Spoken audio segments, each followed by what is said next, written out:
नमस्कार, welcome to my YouTube channel T Guru medico. तो दोस्तों आज हम बात करने वाले हैं फ्लेबॉटमी इक्विपमेंट के बारे में कि ब्लड कलेक्शंस के टाइम पे आपके पास क्या-क्या सामान होना चाहिए, क्या-क्या इन्वेंटरीज़ होनी चाहिए या फिर एक फ्लेबॉटमी सेटअप में क्या-क्या सामान होना चाहिए, ये आज हम डिस्कस करने वाले हैं। तो दोस्तों सबसे पहले फ्लेबॉटमी चेयर होनी चाहिए। पेशेंट को प्रॉपर तरीके से बिठाने के लिए प्रॉपर सिटिंग चेयर होनी चाहिए, कंफर्ट। तो इस तरीके जैसे आप स्क्रीन पे देख पा रहे हैं, इस तरीके से आपके पास एक चेयर होनी चाहिए फर्स्ट ऑफ ऑल। देन उसके बाद डिफरेंट टाइप्स के जो मेथड हम यूज करते हैं, सिरिंज, वैक्यूटेनर, बटरफ्लाई। तो आपके पास सिरिंज होनी चाहिए, new sterile syringe for blood collections. Butterfly needle भी होनी चाहिए। बटरफ्लाई बेसिकली जो है यूज करते हैं हम अगर किसी की वेन बहुत ही थिन है या बहुत ही पतली वेन है तो हम बटरफ्लाई निडल यूज करते हैं। ज़्यादातर बच्चों में भी यूज होती है ये। उसके बाद वैक्यूटेनर निडल है। आपको मल्टीपल टाइप की ट्यूब्स में सैंपल्स को कलेक्ट करना है तो आप वैक्यूटेनर निडल यूज करोगे। ये क्लोज मेथड होता है और सिरिंज जो है वो ओपन मेथड होता है। उसके साथ वैक्यूटेनर होल्डर आपके पास होना चाहिए जो वैक्यूटेनर निडल को होल्ड करता है। एल्कोहल स्वैब होनी चाहिए। एल्कोहल स्वैब बेसिकली डिसइंफेक्ट का काम करती है स्किन को। आपको पंचर करने से पहले आप इसको यूज करते हैं। किसी किसी में जो है एलर्जी हो जाती है तो उसकी जगह पे हम बीटाडीन यूज कर लेते हैं। तो बीटाडीन भी एक तरीके का डिसइंफेक्ट है। उसके बाद अब ट्यूब्स भी आपके पास होनी चाहिए।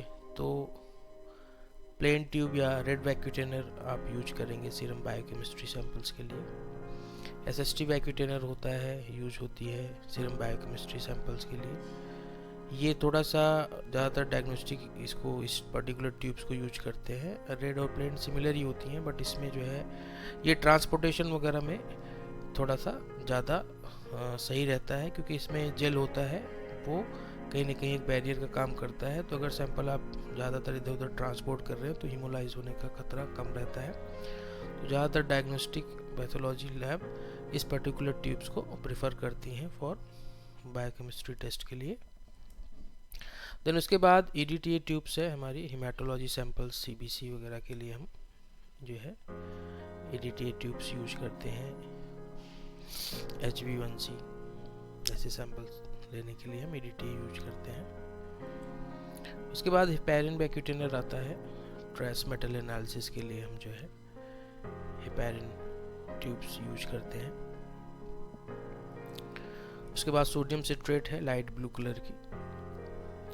कोआगुलेशन टेस्ट जितने भी होते हैं सोडियम सिट्रेट में यूज करते हैं। तो ये ट्यूब्स भी आपके पास होनी चाहिए।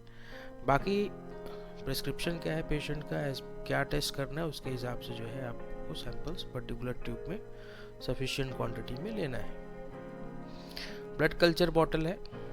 कल्चर के जो भी टेस्ट लगते हैं वो सैंपल्स हम ब्लड कल्चर बॉटल में लेते हैं। उसके बाद आपके पास ग्लव्स होना चाहिए फॉर प्रोटेक्शंस के लिए। हाइजीन मेंटेन करना भी बहुत ज़रूरी होता है। ग्लव्स, मास्क, ये सारी चीज़ें आपके पास होनी चाहिए। टर्निकेट होना चाहिए। वेन फाइंड करने के लिए हम टर्निकेट यूज करते हैं। इसका भी एक टाइम पीरियड होता है, कितने मिनट के लिए आपको बांधना है। ठीक है, तो टर्निकेट आपके पास होना चाहिए। हैंड सैनिटाइजर या हैंड रब होना चाहिए आपके पास। कोई भी कलेक्शंस आप करने जा रहे हैं तो उसके पहले आप जो है अपने हाथ को डिसइंफेक्ट कर लें। प्रोसीजर करने से पहले प्रॉपर तरीके से हाइजीन मेंटेन करके आप देन उसके बाद सैंपल्स कलेक्ट करेंगे प्रॉपर ग्लव्स, मास्क के साथ। हाइलाइटर पेन भी होना चाहिए कि आप हाईलाइट कर सकते हैं। अगर लेबोरेटरी में कोई हाई प्रायोरिटी पे सैंपल्स रन कराना है तो उसको आप हाईलाइट करके सैंपल्स भेज सकते हैं, कंफर्म कर सकते हैं उसको कि ये सैंपल्स की रिपोर्ट अर्जेंट बेसिस पे चाहिए, मार्क कर सकते हैं। मार्कर पेन होना चाहिए आपके पास। हर पर्टिकुलर ट्यूब्स के ऊपर name, age, gender, order ID mention करने के लिए आपके पास CD मार्कर होना चाहिए, ताकि आप पेशेंट की डिटेल उसकी ट्यूब के ऊपर प्रॉपर कैपिटल लेटर में मेंशन कर पाए। बारकोड या वाइट स्टिकर्स भी आपके पास होना चाहिए। हर पर्टिकुलर ट्यूब्स में अब ज़्यादातर बारकोड मेंशन होके आता है, और वाइट स्टिकर्स आप एक्स्ट्रा रखें। अगर कुछ और ऐड ऑन करना है उस चीज़ में तो आप उसको लगा के उस पर मेंशन कर सकते हैं। तो ये दो चीज़ें ज़रूरी होती हैं कि ट्यूब पर बारकोड मेंशन होना चाहिए और वाइट स्टिकर एक्स्ट्रा आपके पास होना चाहिए। टेस्ट ट्यूब रैक होनी चाहिए। टेस्ट ट्यूब को प्रॉपर तरीके से ट्यूब को वर्टिकल पोजीशन में रखने के लिए टेस्ट ट्यूब रैक होनी चाहिए, ताकि किसी भी तरीके का हेमोलाइज वगैरह होने का खतरा ना रहे। स्टूल कलेक्शंस बॉटल के लिए आपको पास प्रॉपर स्टेराइल कंटेनर होना चाहिए, जैसे कि आप पिक्स में देख पा रहे हैं। For stool collections. Urine collections bottle होना चाहिए फॉर यूरिन सैंपल कलेक्शंस के लिए। ये सारी बॉटल्स स्टेराइल, प्रॉपर बारकोडेड होनी चाहिए, ताकि किसी भी प्रॉपर लेबल्ड होनी चाहिए, ताकि किसी भी तरीके का कोई भी कंफ्यूजन ना हो। 24 आवर यूरिन सैंपल कलेक्शंस के लिए आपके पास ये बड़ी सी बॉटल होनी चाहिए, जिसमें आप 24 आवर्स यूरिन को जो है स्टोर करके रख सकते हैं। ज़्यादातर पेशेंट ये सैंपल लेने के लिए बेसिकली पेशेंट को समझाना होता है कि एक स्टेराइल बॉटल में आपको 24 आवर का यूरिन जो है स्टोर करके रखना है। एल्युमिनियम फॉयल भी होना चाहिए। कुछ पैरामीटर जैसे विटामिन डी, B12 ये लाइट सेंसिटिव पैरामीटर्स होते हैं, तो ट्यूब के ऊपर एल्युमिनियम फॉयल जब हम लगा देते हैं तो उससे ये रहता है कि लाइट जो है पास आउट नहीं होती, तो बेहतर रिजल्ट आने की संभावनाएं रहती हैं। तो कुछ पैरामीटर में जो है लाइट जो सेंसिटिव पैरामीटर है उनमें हम ये एल्युमिनियम फॉयल यूज करते हैं। टेस्ट रिक्विजिशन फॉर्म होना चाहिए। पेशेंट का कौन सा टेस्ट करना है वो प्रॉपर तरीके से फिल होना चाहिए, प्रॉपर डिटेल्स होनी चाहिए पेशेंट की, जिसको TRF बोलते हैं। पेन होनी चाहिए कुछ चीज़ें फिल करने के लिए। ये बहुत बेसिक चीज़ें हैं, ये बहुत छोटी छोटी माइनर चीज़ें, कई बार मिस्टेक हो जाती हैं, फिर इधर उधर ढूंढना रहता है। तो ये पूरी जितनी भी इन्वेंट्रीज आप देख रहे हैं ब्लड कलेक्शंस की, ये आपके फ्रंट टॉप पे होनी चाहिए, ताकि आपको इधर उधर परेशान होने की ज़रूरत ना हो।